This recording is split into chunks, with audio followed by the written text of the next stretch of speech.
2004년 9월 서울 마포구 홍대 앞. 그 시절 홍대는 젊음과 자유의 상징이었습니다. 밤이면 거리 곳곳에서 인디 밴드의 음악이 흘러나왔고 좁은 골목마다 개성 넘치는 카페와 술집들이 즐비했죠. 대학생들과 예술가들이 모여드는 이곳은 언제나 활기찼습니다. 하지만 그해 가을 이 거리에 이상한 소문이 돌기 시작했습니다. 밤늦게 혼자 다니던 여성들이 사라진다는 이야기였죠. 처음엔 그저 도시 괴담 정도로 치부되었습니다. 사람들은 그냥 웃어넘겼어요. 그런데 정말로 한 여성이 사라졌습니다. 2004년 9월 17일 금요일 밤 24살 대학생 송미연 씨가 친구들과 헤어진 후 집으로 향했습니다. 걸어서 15분 거리였죠. 하지만 그녀는 집에 도착하지 못했습니다. 그리고 이틀 후 그녀의 운명을 아는 사람은 아무도 없었습니다. 사라진 기억에서 그날의 진실을 풀어드리겠습니다. 2004년의 홍대는 지금과는 많이 달랐습니다. 당시만 해도 홍익대학교 정문 앞 거리는 그렇게 크지 않았어요. 지금처럼 대형 프랜차이즈가 즐비한 것도 아니었죠. 작은 라이브 클럽들과 허름한 술집, 독립 서점과 빈티지 숍들이 골목을 채우고 있었습니다. 밤 11시만 넘으면 거리는 젊은이들로 가득 찼습니다. 클럽에서 나오는 음악 소리, 길거리 공연을 보는 사람들의 환호성, 그리고 술에 취한 사람들의 웃음소리가 새벽까지 이어졌죠. 치안은 그다지 좋지 않았습니다. CCTV도 지금처럼 많지 않았고 좁은 골목들은 가로등도 어두웠어요. 하지만 사람들은 크게 걱정하지 않았습니다. 워낙 사람이 많은 동네였으니까요. 당시 이 일대에는 주로 자취하는 대학생들과 예술가, 지망생들이 살았습니다. 좁은 원룸과 다세대 주택, 낡은 빌라들이 대부분이었죠. 이웃 간에 인사를 나누기보다는 각자의 삶을 사는 분위기였습니다.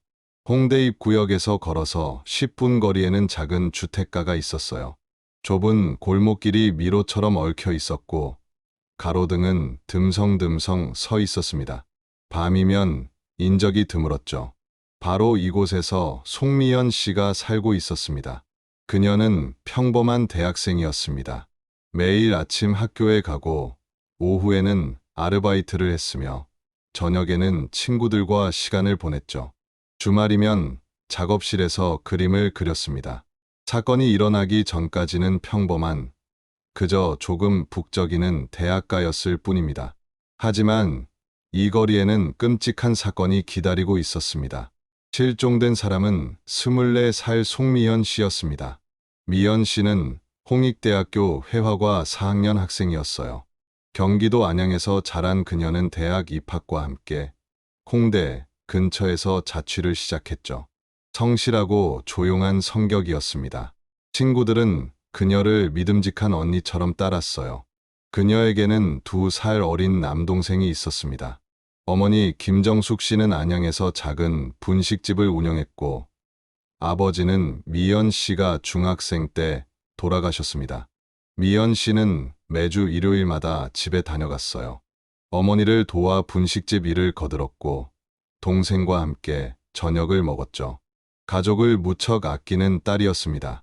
2004년 9월 17일 금요일, 그날은 미연 씨에게 특별한 날이었습니다. 4학년 1학기를 마무리하는과 전시회가 있었거든요. 오후 5시부터 학교 전시관에서 열린 전시회에는 많은 사람들이 찾아왔습니다. 미연 씨는 자신의 작품 앞에 서 있었어요.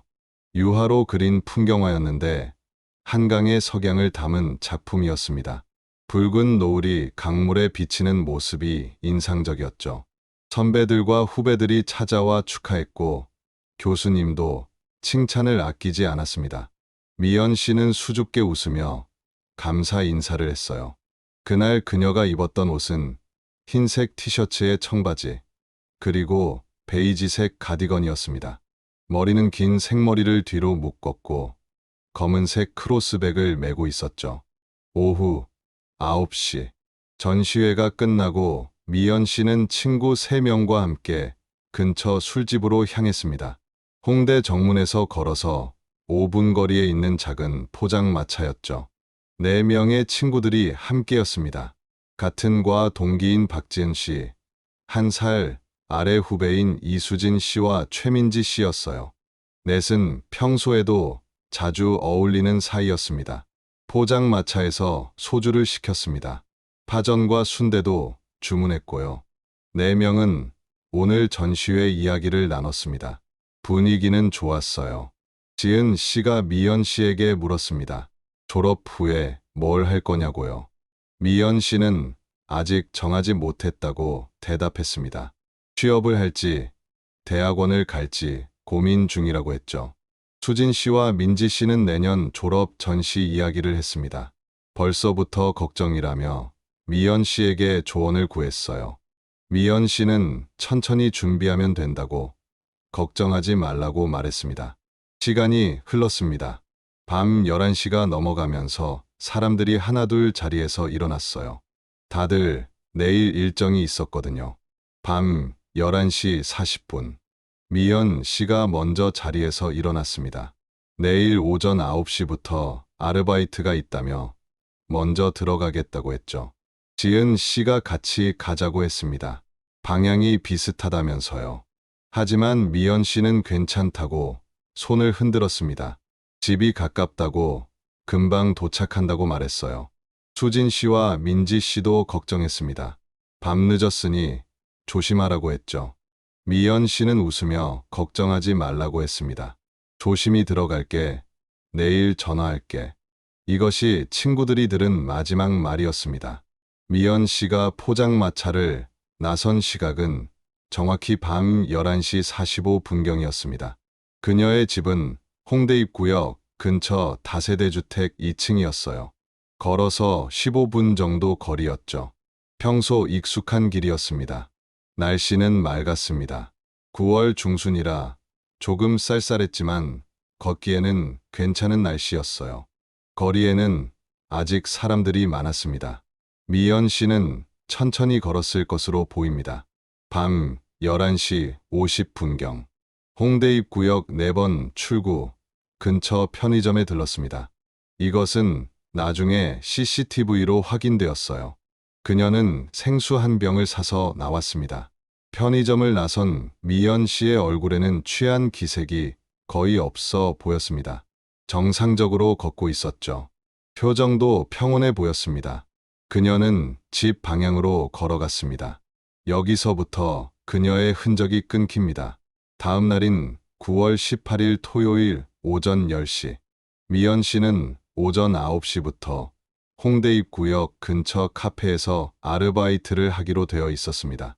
작은 카페였는데 미연 씨는 주말마다 이곳에서 일했어요. 카페 사장은 40대 여성이었습니다.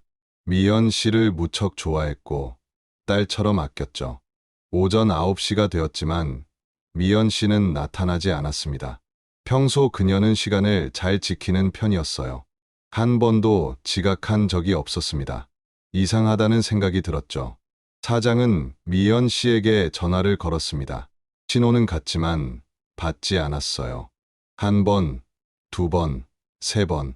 계속 전화를 걸었지만 받지 않았습니다. 나중에는 아예 꺼져 있었죠.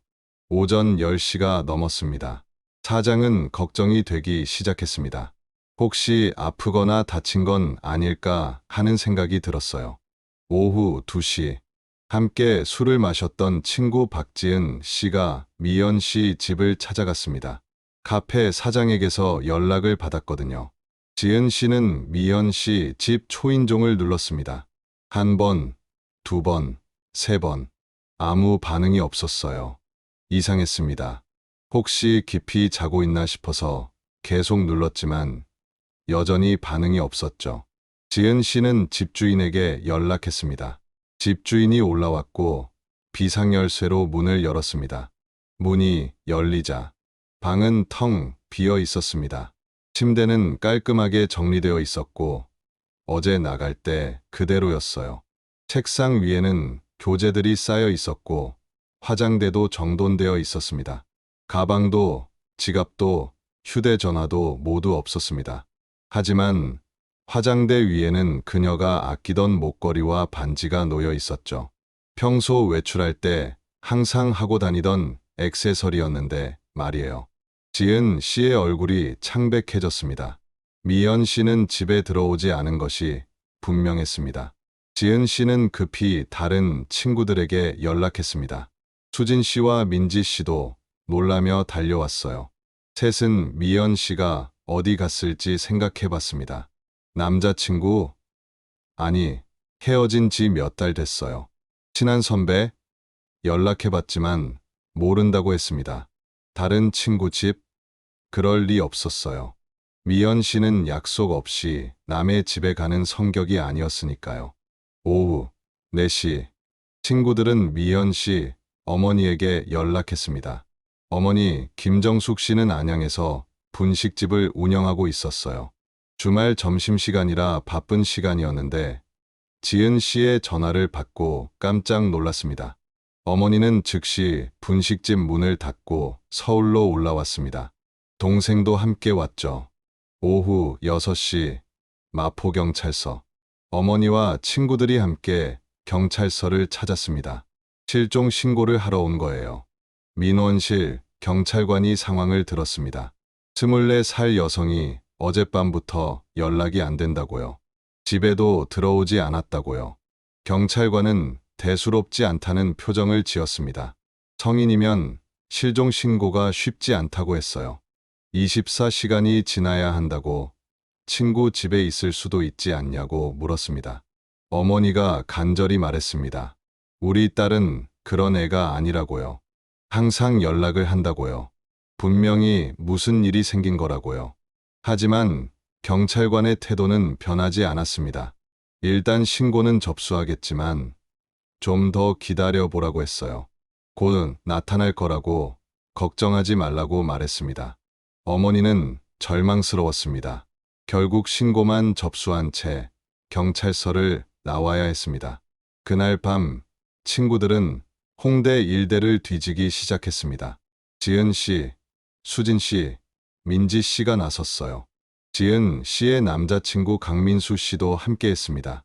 민수 씨는 26살로 근처 대학을 졸업하고 작은 IT 회사에 다니고 있었어요. 지은 씨와는 1년째 연애 중이었습니다. 민수 씨는 미연 씨와도 안면이 있었습니다. 지은 씨를 통해 알게 되었고 여러 번 함께 술자리를 가진 적이 있었죠. 미연 씨는 민수 씨를 편한 오빠처럼 대했습니다. 4명은 미연 씨가 자주 가던 카페, 술집, 편의점을 모두 돌아다녔습니다. CCTV가 있는 가게마다 들어가 혹시 어젯밤에 이 친구를 봤냐고 물었어요. 하지만 아무도 그녀를 본 사람이 없었습니다. 밤 11시가 넘어갔습니다. 민수 씨가 제안했습니다. 자기 차로 주변을 둘러보자고요. 혹시 길에 쓰러져 있거나 어딘가에 있을지도 모른다고 했습니다. 4명은 민수 씨의 검은색 소나타에 올라탔습니다. 차는 홍대 주변을 천천히 돌았어요. 골목골목을 모두 살폈습니다. 하지만 미연 씨의 모습은 보이지 않았죠. 새벽 1시가 되어서야 수색을 멈췄습니다. 지은 씨는 계속 울었습니다. 자기 때문에 미연 언니가 혼자 갔다며 자책했어요. 같이 갈 걸 그랬다고 왜 혼자 보냈냐고 울었습니다. 민수 씨가 지은 씨를 위로했습니다. 곧 찾을 거라고, 정 안 되면 내일 다시 경찰서에 가자고 말했어요. 9월 19일 일요일, 미연 씨가 사라진 지 이틀째 되는 날이었습니다. 어머니, 김정숙 씨는 잠을 이루지 못했습니다.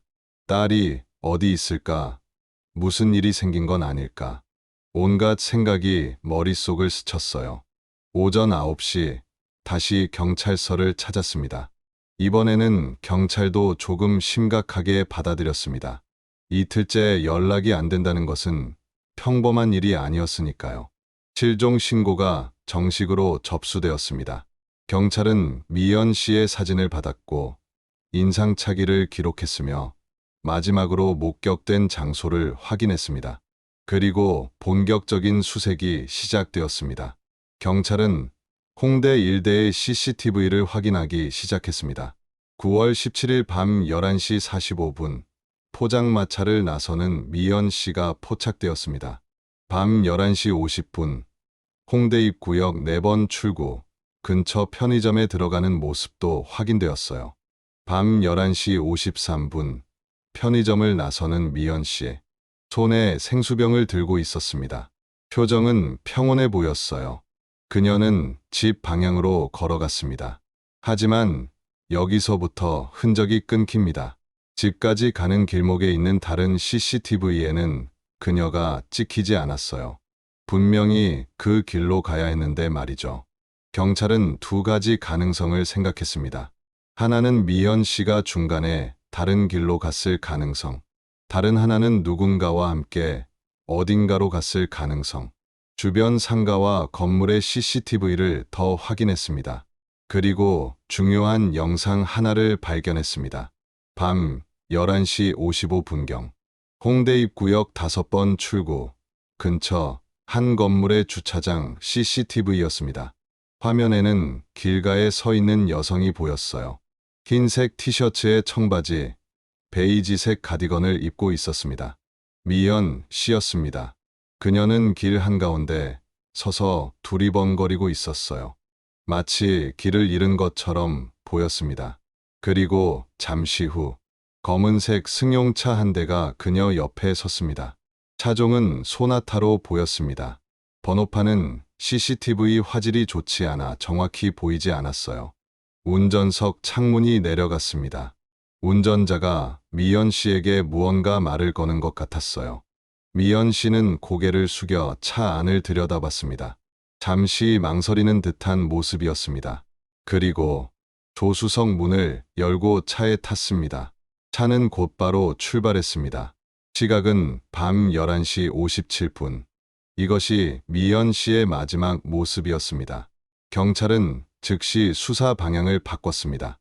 미연 씨는 누군가의 차에 탔습니다. 그 차의 주인을 찾아야 했어요.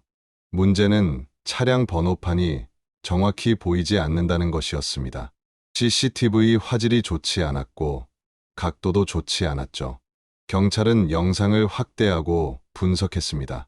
번호판의 일부 숫자가 희미하게 보였어요. 완전히 확신할 수는 없었지만 몇 개의 숫자는 추정할 수 있었습니다. 검은색 소나타, 2002년식으로 추정, 서울 지역 차량. 이 조건에 맞는 차량은 수백 대가 넘었습니다. 한편 경찰은 목격자를 찾기 시작했습니다.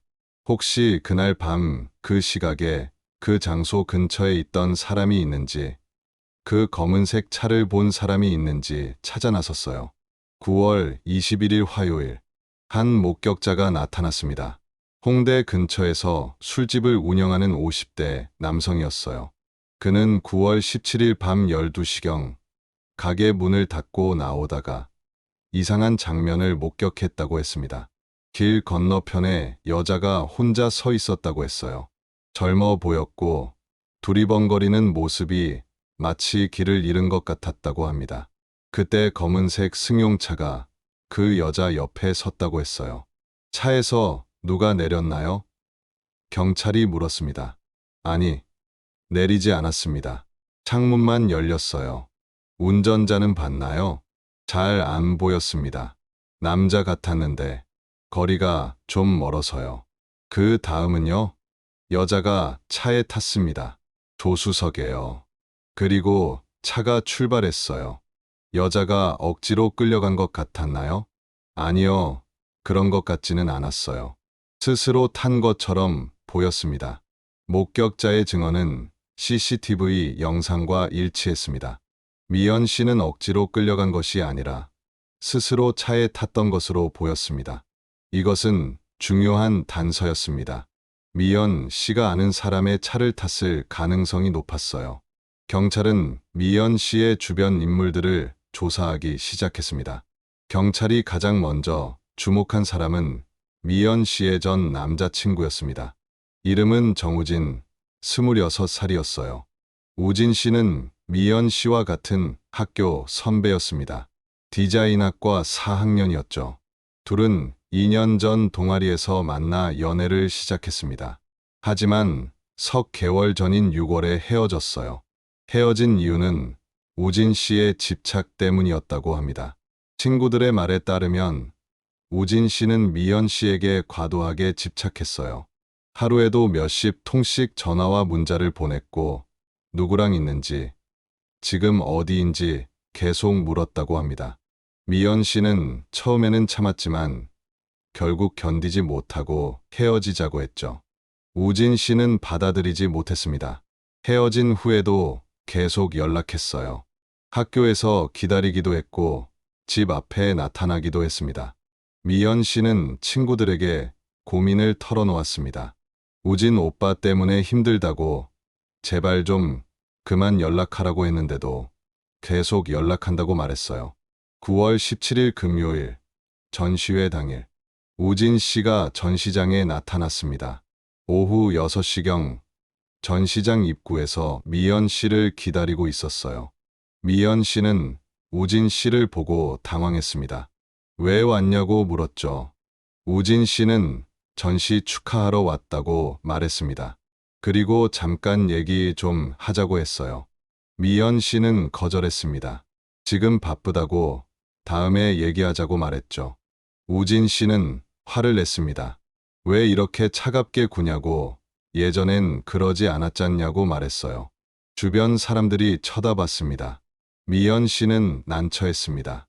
우진 씨에게 나중에 전화하겠다고 말하고 서둘러 자리를 떴어요. 우진 씨는 한동안 전시장 앞에 서 있다가 결국 돌아갔습니다.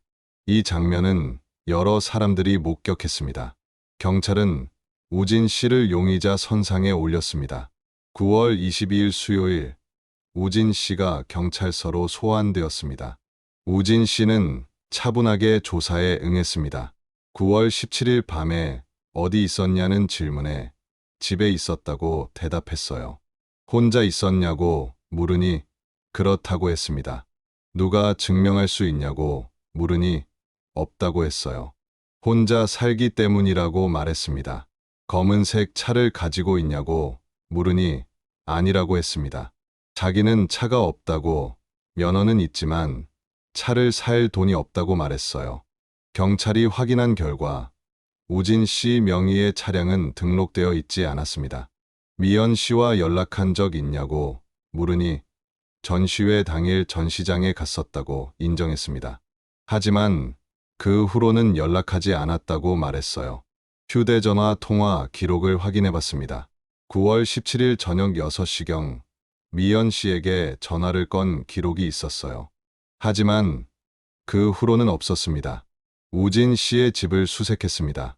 작은 원룸이었어요.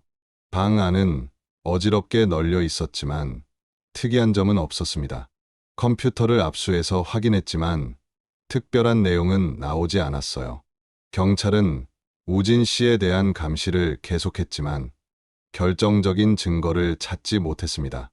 한편 실종 닷새째가 되던 9월 22일 친구들과 자원봉사자들이 홍대 일대에 전단지를 붙이기 시작했습니다. 미연 씨의 얼굴이 크게 인쇄된 전단지였어요. 마지막으로 목격된 날짜와 시간, 입었던 옷, 그리고 연락처가 적혀 있었습니다. 친구 박지은 씨와 그녀의 남자친구 강민수 씨가 가장 적극적으로 움직였습니다. 민수 씨는 전단지를 100장 넘게 출력해서 홍대 곳곳에 붙였어요. 편의점, 카페, 술집, 심지어 전봇대에도 붙였습니다. 지은 씨는 주변 사람들에게 전단지를 나눠주며 혹시 이 친구를 봤냐고 물어다녔어요. 민수 씨는 지은 씨를 위로했습니다. 곧 찾을 거라고, 힘내라고 말했죠. 수진 씨와 민지 씨도 함께했습니다. 넷은 밤낮 없이 거리를 돌아다녔어요. 미연 씨를 찾기 위해 할 수 있는 모든 것을 했습니다. 어머니 김정숙 씨도 매일 거리를 헤맸습니다. 딸의 사진을 들고 지나가는 사람들에게 보여주며 혹시 이 아이를 봤냐고 물었어요. 대부분의 사람들은 고개를 저었습니다. 어머니는 지쳐갔습니다. 하지만 포기할 수 없었어요. 딸을 찾을 때까지 계속 찾아야 했습니다. 9월 23일 목요일, 경찰에 제보 전화가 한 통 걸려왔습니다. 홍대 근처에 사는 20대 여성이었어요. 9월 17일 밤 12시경 자신도 홍대 입구역 근처를 지나가고 있었다고 했습니다. 그때 길가에 검은색 차가 서 있는 걸 봤다고 했어요. 차 옆에는 여자가 서 있었고 차 안에서 남자가 무언가 말하고 있었다고 합니다. 여자가 차에 탔냐고 경찰이 물었습니다. 네, 탔어요. 조수석에 탔는데. 근데 좀 이상했어요. 뭐가 이상했나요? 여자가 차에 타기 전에 잠깐 망설이는 것 같았어요. 그리고 차에 타면서 뒤를 한번 돌아봤어요. 마치 주저하는 것 같았어요. 이 증언은 새로운 가능성을 제시했습니다. 미연 씨가 아는 사람의 차를 탔지만 완전히 편안하게 탄 것은 아닐 수도 있다는 것이었습니다. 혹시 차 안에 남자를 봤냐고 물으니 잘 안 보였다고 했습니다. 거리가 좀 멀었고 어두웠다고 했어요. 차종은요? 검은색 승용차, 소나타 같았어요. 경찰은 점점 검은색 소나타에 집중했습니다. 미연 씨 주변 인물 중에서 검은색 소나타를 가진 사람을 찾기 시작했어요. 9월 24일 금요일, 미연 씨가 사라진 지 일주일이 되는 날이었습니다. 아직 아무런 소식이 없었습니다. 어머니는 절망했습니다. 딸이 어디 있는지, 무슨 일을 당한 건지 알 수가 없었어요. 그날 오전 10시, 경찰에게 급한 연락이 왔습니다. 한강에서 무언가 발견되었다고 했습니다. 9월 24일 금요일 오전 5시 20분, 한강 양화대교 남단 인근 강변 산책로를 조깅하던 한 남성이 이상한 것을 발견했습니다. 숲을 사이에 무언가 하얀 것이 보였어요. 가까이 다가가 보니 사람이었습니다. 여성이 물가에 엎드려 있었습니다. 남성은 즉시 119에 신고했습니다. 구급대와 경찰이 출동했고 오전 6시경 시신이 수습되었죠. 사망한 여성은 20대 중반으로 추정되었습니다. 흰색 티셔츠에 청바지를 입고 있었고 베이지색 가디건을 걸치고 있었어요. 지갑에서 신분증이 발견되었습니다. 송미현, 실종된 지 일주일 만이었습니다. 오전 10시 마포경찰서에서 어머니 김정숙 씨에게 연락했습니다. 경찰관의 목소리는 무거웠습니다. 혹시 따님이 입고 나간 옷이 어떤 것이었는지 기억하시냐고 물었어요. 어머니는 떨리는 목소리로 대답했습니다. 흰색 티셔츠, 청바지, 베이지 가디건, 안양에서 오실 수 있냐고 물었습니다. 신원 확인이 필요하다고 했어요. 어머니는 전화기를 놓고 주저앉았습니다. 오전 11시 어머니와 동생이 양화대교 인근 현장에 도착했습니다. 경찰이 안내한 곳은 강변 산책로에서 약 10m 떨어진 풀숲이었어요. 노란 경찰 테이프가 둘러쳐져 있었습니다. 시신은 이미 영안실로 옮겨진 상태였습니다. 현장에는 그녀의 흔적이 남아 있었죠. 가디건이 벗겨진 채 바위에 걸쳐져 있었습니다. 신발 한 짝이 물가에 떠 있었어요. 어머니는 딸의 가디건을 보는 순간 무너졌습니다. 오후 2시 서울대학교 병원 영안실. 어머니는 딸의 얼굴을 확인해야 했습니다. 하얀 천이 거치고 그곳에는 딸이 누워 있었습니다. 얼굴은 창백했지만 큰 상처는 없어 보였어요. 마치 잠든 것 같았습니다. 어머니의 울음소리가 영안실을 가득 채웠습니다. 경찰은 즉시 현장 조사를 시작했습니다. 발견 장소는 양화대교 남단에서 약 200m 떨어진 곳이었어요. 강변 산책로 옆 풀숲이었습니다. 이곳은 사람들이 잘 다니지 않는 곳이었어요. 나무와 풀이 우거져 있었고 밤에는 가로등도 없어 어두웠죠. 시신의 상태를 살펴봤습니다. 옷은 흠뻑 젖어 있었습니다. 물에 오래 있었던 것으로 보였어요. 얼굴에는 큰 상처가 없었습니다. 목에도 팔에도 다리에도 외상은 거의 없었어요. 하지만 이상한 점들이 발견되었습니다. 첫째, 시신의 자세가 부자연스러웠습니다. 일반적으로 물에 빠져 사망한 경우 시신은 엎드린 자세로 떠오르는 경우가 많아요. 하지만 미연 씨는 마치 누군가 조심스럽게 내려놓은 것처럼 반듯한 자세로 누워 있었습니다. 둘째, 소지품이 모두 없었습니다. 가방, 휴대전화, 지갑이 전혀 발견되지 않았어요. 신발도 한 짝만 남아 있었습니다. 셋째, 현장 주변에 발자국이 발견되었습니다. 풀숲에는 여러 개의 발자국이 찍혀 있었어요. 운동화 자국이었는데 크기로 봐서는 남성의 것으로 추정되었습니다. 미연 씨가 신고 있던 신발과는 다른 것이었습니다. 경찰은 주변을 더 수색했습니다. 발견 장소에서 약 50m 떨어진 곳에 타이어 자국이 발견되었어요. 차가 잠시 정차했다가 간 것으로 보였습니다. 이것은 중요한 단서였습니다. 누군가 차로 이곳까지 와서 미연 씨를 이곳에 두고 간 것으로 보였습니다. 9월 25일 토요일, 국립과학수사연구원에서 부검이 진행되었습니다. 부검인은 신중하게 시신을 검사했습니다. 몇 시간 후 결과가 나왔습니다. 사인은 질식사였습니다. 물에 의한 익사가 아니었어요. 미연 씨의 폐에는 물이 거의 차 있지 않았습니다. 목에서 압박 흔적이 발견되었습니다. 희미했지만 분명한 흔적이었어요. 누군가 목을 조른 것으로 보였습니다. 그리고 더 충격적인 사실이 밝혀졌습니다. 성폭행 흔적이 발견되었습니다. 미연 씨의 몸에서 남성의 체액이 검출되었어요. DNA 감식이 필요했습니다. 사망 시각은 9월 18일 새벽 1시에서 3시 사이로 추정되었습니다. 시신이 물에 있었던 시간은 약 이틀에서 사흘 정도로 보였어요. 부검 결과가 명확하게 말해주고 있었습니다. 이것은 사고가 아니었습니다. 살인이었습니다. 부검 결과가 나온 후 사건은 살인 사건으로 재분류되었습니다. 서울지방경찰청 강력계로 사건이 이관되었고 대대적인 수사가 시작되었습니다. 경찰은 다시 처음부터 수사를 시작했습니다. 9월 17일 밤 11시 57분, 미연 씨는 검은색 소나타에 탔습니다. 그리고 9월 18일 새벽 1시에서 3시 사이 어딘가에서 살해당했습니다. 그 사이 약 3시간에서 5시간. 그 시간 동안 무슨 일이 있었을까요? 경찰은 검은색 소나타의 주인을 찾는데 집중했습니다.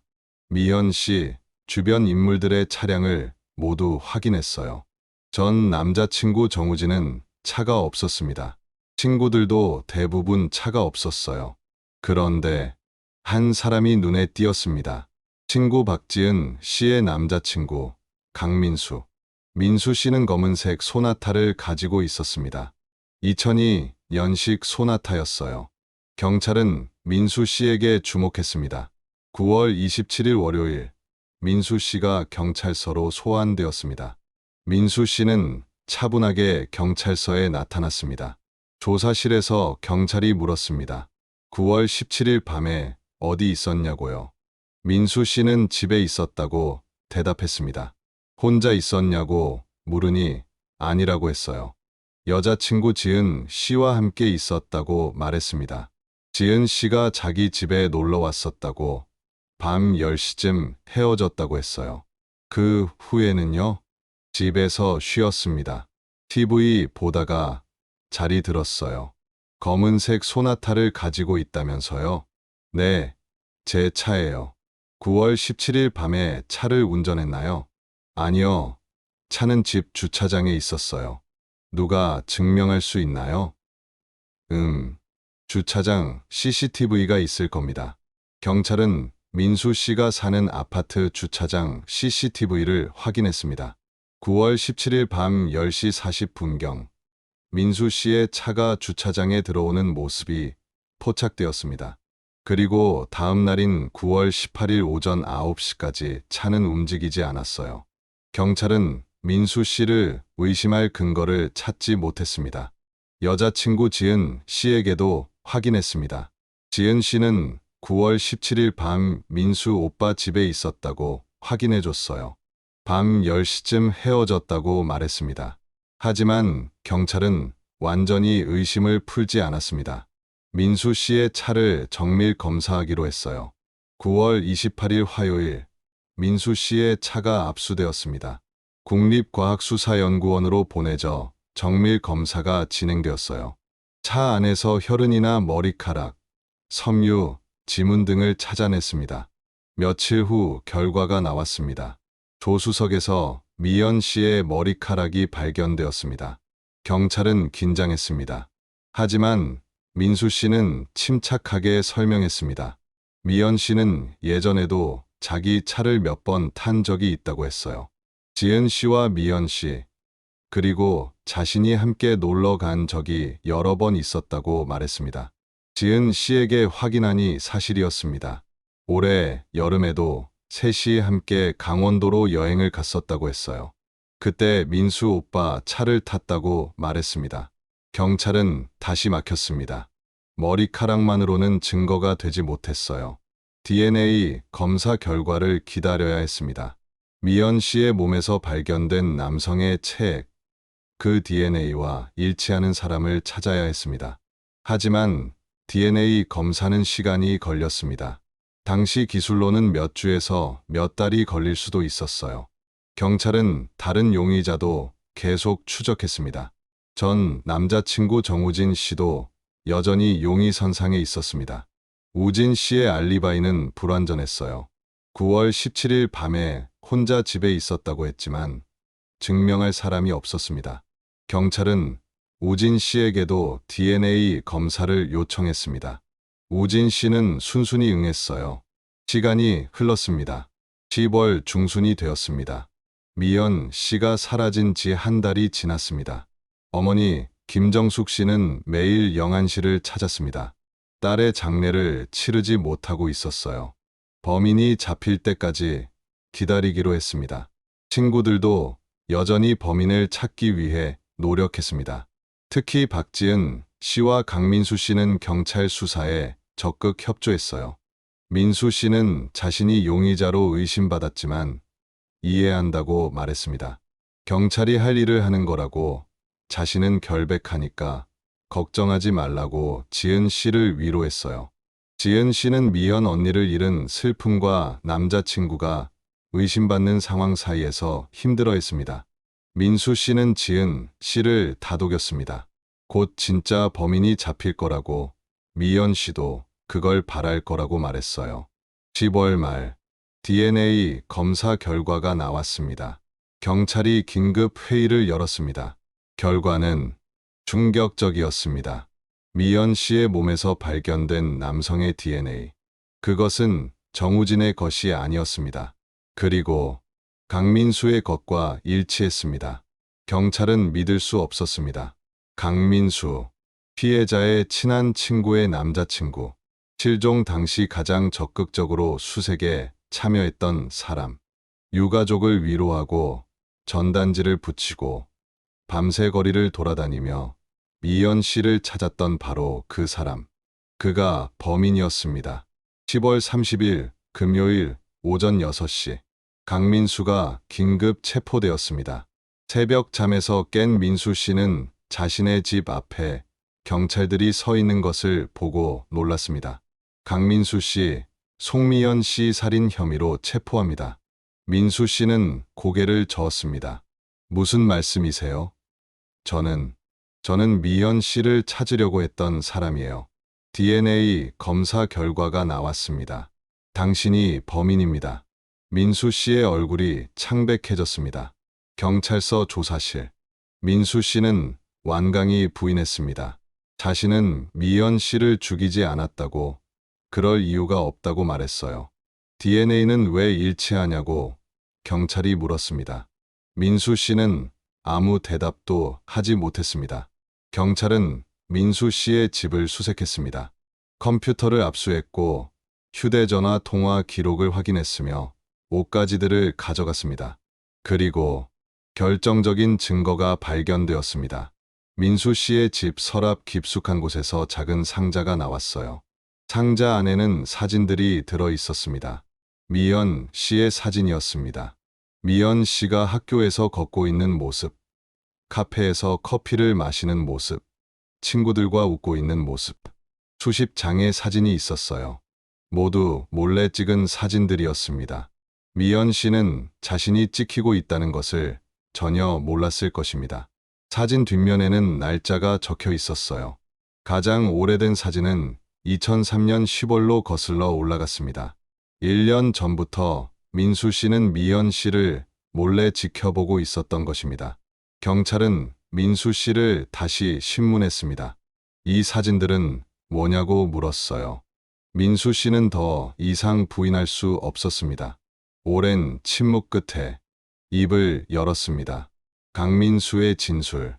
미연 씨를 처음 본 것은 2003년 가을이었습니다.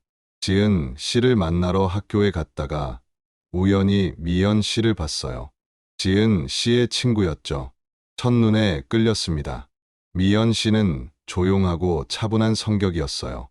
웃을 때 눈이 초승달처럼 휘어졌고 말할 때 살짝 고개를 갸웃거리는 버릇이 있었습니다. 민수 씨는 미연 씨에게 자꾸 눈이 갔어요. 지은 씨와 데이트를 할 때도 친구들과 함께 있을 때도 항상 미연 씨를 찾았습니다. 하지만 미연 씨는 민수 씨를 그저 친구의 남자친구로만 봤어요. 편한 오빠 정도로 대했죠. 민수 씨는 그것이 답답했습니다. 어느 순간부터 미연 씨를 몰래 지켜보기 시작했어요. 학교 앞에서 기다렸다가 뒤를 밟았습니다. 미연 씨가 어디 가는지, 누구를 만나는지 확인했어요. 사진도 찍었습니다. 집에 와서 사진을 보며 미연 씨를 떠올렸습니다. 시간이 갈수록 집착은 심해졌습니다. 2004년 9월 17일 금요일 밤, 민수 씨는 지은 씨와 함께 있었어요. 지은 씨가 민수 씨 집에 놀러 왔었습니다. 밤 10시쯤 지은 씨가 집에 간다고 했고, 민수 씨는 지은 씨를 데려다 주려고 차를 꺼냈습니다. 지은 씨를 집 앞에 내려주고 다시 집으로 돌아가던 중이었어요. 홍대 입구역 근처를 지나가고 있었습니다. 그때 길가에 미연 씨가 서 있는 것을 봤습니다. 혼자 있었어요. 술에 조금 취한 것처럼 보였습니다. 민수 씨는 차를 세웠습니다. 창문을 내리고 미연 씨를 불렀어요. 미연 씨, 어디 가요? 태워드릴까요? 미연 씨는 민수 씨를 알아봤습니다. 지은 언니 남자친구잖아요. 처음에는 괜찮다고 했어요. 집이 가깝다고 말했습니다. 하지만 민수 씨는 계속 권유했습니다. 밤 늦었으니 위험하다고 차로 데려다 주겠다고 말했어요. 미연 씨는 잠시 망설이다가 차에 탔습니다. 조수석에 앉았어요. 고마워요, 민수 오빠. 민수 씨는 차를 출발했습니다. 하지만 미연 씨 집 방향으로 가지 않았습니다. 반대 방향으로 갔어요. 미연 씨가 이상하다는 것을 눈치챘습니다. 오빠, 여기 아닌데요? 민수 씨는 잠깐 다른데 가자고 말했습니다. 할 얘기가 있다고요. 미연 씨는 불안해졌습니다. 오빠, 저 집에 가야 해요. 내일 아르바이트 있어요. 하지만 민수 씨는 차를 멈추지 않았습니다. 계속 운전했어요. 한강 방향으로 향했습니다. 미연 씨는 겁이 났습니다. 차를 세워달라고 말했어요. 내리고 싶다고 했습니다. 민수 씨는 대답하지 않았습니다. 양화대교를 지나 강변도로로 들어섰습니다. 인적이 드문 곳으로 갔어요. 미연 씨는 차 문을 열려고 했지만 잠겨 있었습니다. 오빠, 제발 차 세워요. 민수 씨는 한적한 곳에 차를 세웠습니다. 강변 산책로 근처 나무가 우거진 곳이었어요. 밤 12시가 넘은 시각이라 주변에는 아무도 없었습니다. 민수 씨는 미연 씨에게 말했습니다. 나 미연 씨 좋아해요. 1년 전부터 계속 좋아했어요. 미연 씨는 당황했습니다. 오빠, 지은 언니는요? 언니는 오빠 좋아하는데 나는 미연 씨가 좋아요. 지은 씨는 그냥 친구예요. 민수 오빠, 그렇게 말하면 안 돼요. 지은 언니한테 미안하잖아요. 미연 씨는 차에서 내리려고 했습니다. 민수 씨는 미연 씨의 팔을 잡았습니다. 놓아주세요. 미연 씨가 소리쳤습니다. 민수 씨는 놓지 않았습니다. 둘이 몸싸움을 벌였어요. 미연 씨가 차 문을 열고 밖으로 뛰쳐나갔습니다. 도망치려고 했습니다. 민수 씨가 뒤를 쫓았습니다. 풀숲 사이로 쫓아갔어요. 미연 씨를 붙잡았습니다. 두 사람은 풀숲에 쓰러졌습니다. 그리고 민수 씨는 멈출 수 없었습니다. 1년 동안 쌓여온 집착과 욕망이 폭발했습니다. 미연 씨가 저항했습니다. 소리를 질렀어요. 민수 씨는 미연 씨의 입을 막았습니다. 그리고 목을 조르기 시작했습니다. 미연 씨가 발버둥 쳤습니다. 하지만 점점 힘이 빠져갔어요. 몇 분 후, 미연 씨는 움직이지 않았습니다. 민수 씨는 정신을 차렸습니다. 미연 씨가 죽어 있었습니다. 공포가 엄습했습니다. 어떻게 해야 할지 몰랐어요. 한참을 멍하니 있다가 시신을 물가로 옮겼습니다. 강물에 던질까 생각했지만 그러지 못했어요. 그냥 풀숲에 조심스럽게 눕혔습니다. 미연 씨의 가방과 휴대전화, 지갑을 가져갔습니다. 신발 한 짝도 어디론가 사라졌어요. 차로 돌아와 운전대를 잡았습니다. 손이 떨렸습니다. 집으로 돌아갔어요. 새벽 3시경이었습니다. 집에 도착해서 샤워를 했습니다. 옷을 태웠어요.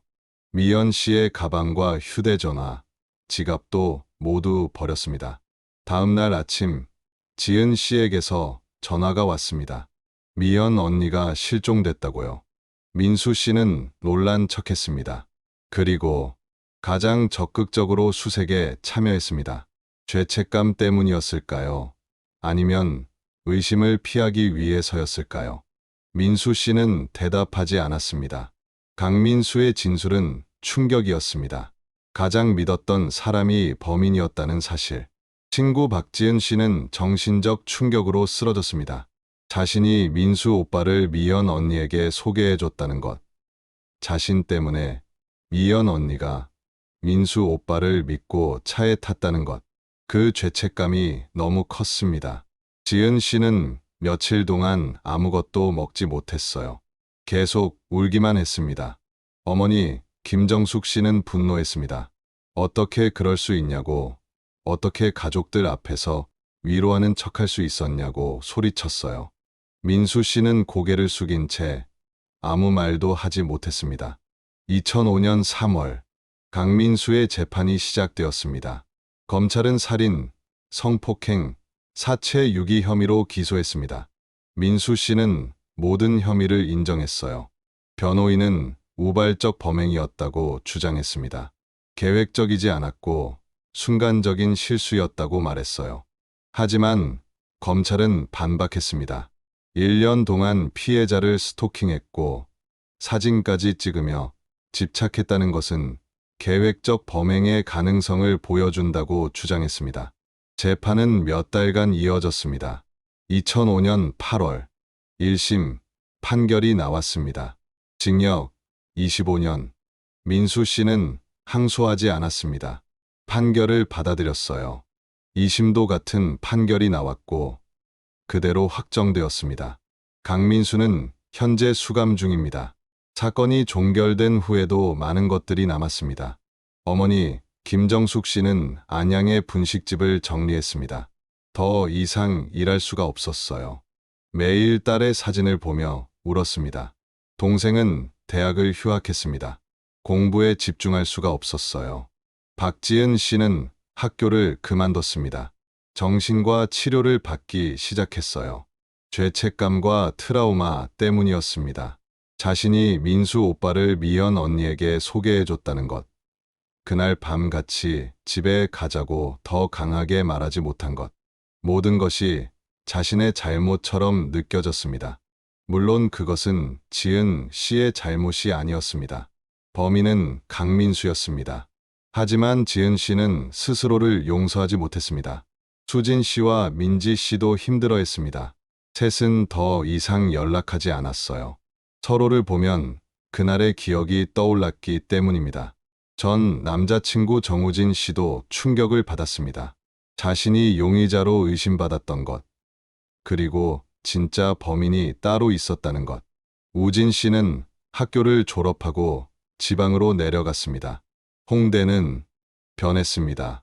사건 이후 이 지역의 치안이 강화되었어요. CCTV가 더 많이 설치되었고 순찰도 강화되었습니다. 하지만 그날의 기억은 사라지지 않았습니다. 미연 씨가 마지막으로 걸었던 그 거리, 그녀가 차를 탔던 그 장소. 아직도 그곳을 지날 때면 사람들은 그날을 떠올립니다. 양화대교 근처 강변. 그곳에는 작은 추모비가 세워졌습니다. 미연 씨를 기억하는 사람들이 만든 것이었어요. 어머니가 매년 그곳을 찾습니다. 딸이 마지막으로 있었던 곳이니까요. 20년이 지난 지금도 어머니는 여전히 딸을 그리워합니다. 이 사건은 우리에게 많은 것을 생각하게 합니다. 가장 가까운 사람이 가장 위험할 수 있다는 것, 믿었던 사람이 배신할 수 있다는 것, 그리고 우리는 결코 타인의 내면을 완전히 알 수 없다는 것. 강민수는 겉으로 보기에 평범한 청년이었습니다. 친절했고 착했으며 여자친구를 아끼는 것처럼 보였어요. 하지만 그 안에는 어두운 집착이 숨어 있었습니다. 1년 동안 한 여성을 몰래 지켜보고 사진을 찍고 기회를 노리고 있었습니다. 그리고 그 기회가 왔을 때 망설이지 않았습니다. 송미연 씨는 그저 평범한 대학생이었습니다. 꿈이 있었고 가족을 사랑했으며 친구들에게 소중한 사람이었습니다. 하지만 단 한 사람의 잘못된 욕망 때문에 모든 것을 잃었습니다. 우리는 미연 씨를 기억해야 합니다. 그리고 이런 일이 다시는 일어나지 않도록 경계해야 합니다. 사라진 기억은 잊혀진 진실을 기억하겠습니다. 앞으로도 더 많은 미스터리와 진실을 여러분과 함께 나누고 싶습니다. 구독과 좋아요로 응원해 주시면 큰 힘이 됩니다. 사라진 기억이었습니다.